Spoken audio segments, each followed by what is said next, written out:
Ang dali lang pala gawin nito. Simpleng sangkap lang, affordable pa. At napakasarap. Ilagay ko na rin yung fudgy bar sa aking baking pan o kahit anong lagayan mayroon ka dyan o molder. Bali 8 piraso lang yung gamit ko dyan.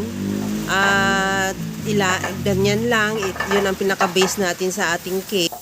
Pagkatapos yan, i-set aside ko muna. Sa kaldero naman, maglagay ako ng 4 na pirasong egg yolk. Bali, egg yolk lang yan. Tinanggal ko yung pinaka-white part.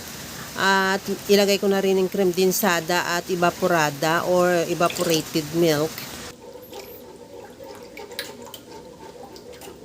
Ilagay ko na rin yung cornstarch. Bali, 3 tablespoon lang na cornstarch.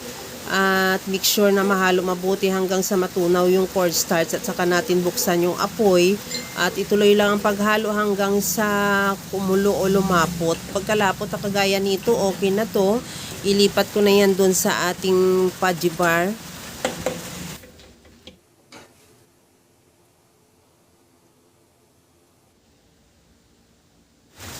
Maglagay na rin ako ng mangga. Bali, ni-slice ko lang ng maliliit kagaya lang yung mangga. Yung iba kasi peach ang nilagay pero sa akin mas mura yung mangga.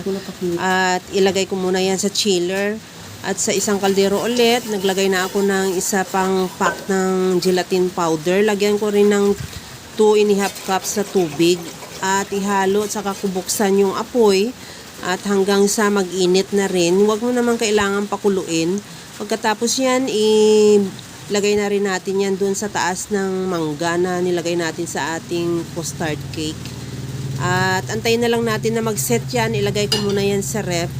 At pagkatapos, okay na yan. Ready to serve na. At ito na yung ating fudgy bar custard cake. Pwede na natin tikman yan at ready to serve na. Okay na to.